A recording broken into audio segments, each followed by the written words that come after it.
Hai Smart Investor, salam jumpa dengan kami PT Valburi Asia Future.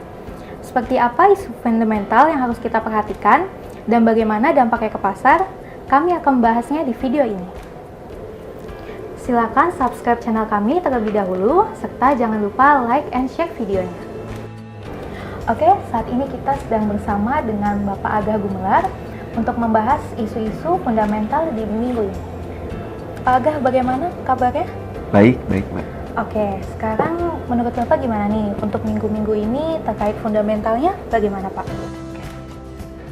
Dolar Amerika Serikat belum menunjukkan pembalikan arah untuk melemah di perdagangan minggu lalu. Minggu ini menjadi bagian penting karena serangkaian data ekonomi Amerika Serikat akan menjadi motor penggerak dolar Amerika Serikat selanjutnya.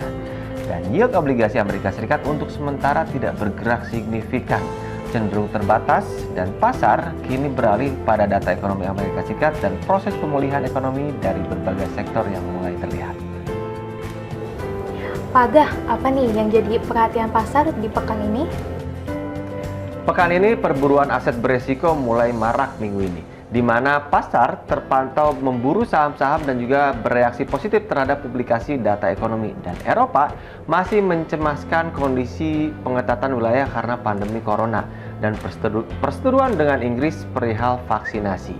Harga komoditas seperti emas terjebak dalam kisaran 1720 sampai 1750 karena belum adanya penopang yang cukup kuat untuk bergerak lebih jauh. Sedangkan minyak masih berfluktuasi karena faktor geopolitik di Timur Tengah dan terhambatnya jalur Suez. Pasar pun akan fokus pada rapat OPEC 1 April mendatang. Untuk hari Selasa, Consumer Confidence data Amerika Serikat yang perlu diperhatikan, di mana data yang memproyeksikan untuk bulan Maret bertambah 96,3 poin indeks dari 91,3 poin indeks. Dan untuk di hari Rabu, data GDP kuartal keempat dari Inggris jadi perhatian siang hari, di mana proyeksi tetap yakni tumbuh 1%. Malam harinya data ADP Employment Change dari Amerika Serikat yang diperkirakan bertambah 557.000 pekerja dari 117.000 pekerja. Hari Kamis pagi data Tankan survei dari Jepang, di mana Tankan Manufacturing Index turun -1 dari -10. Data mingguan Amerika Serikat Initial Jobless Claims jadi perhatian juga karena diperkirakan adanya penurunan sebesar 678.000 claims pengangguran dari 684.000.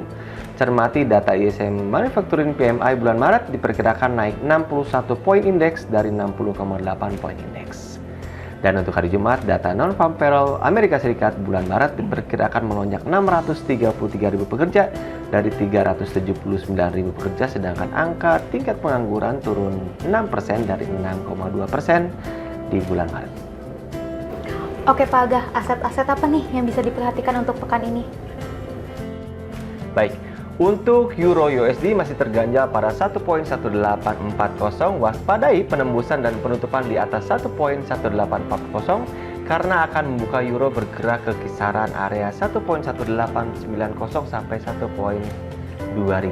Sebaliknya penutupan di area 1.1740, maka tekanan makin dalam euro ke area 1.1650 sampai 1.1720.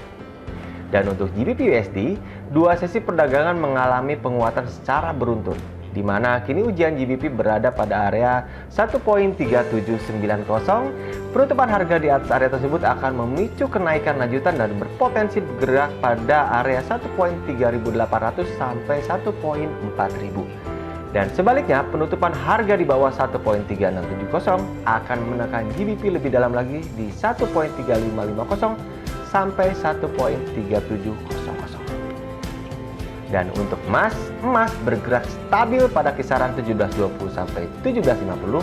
Tekanan terhadap emas berkurang bila pun rebound kembali berlanjut, maka potensi range akan bergerak pada kisaran 1750 sampai 1800 pada minggu ini, di mana pembalikan harga emas harus tembus dan closing di atas 1750.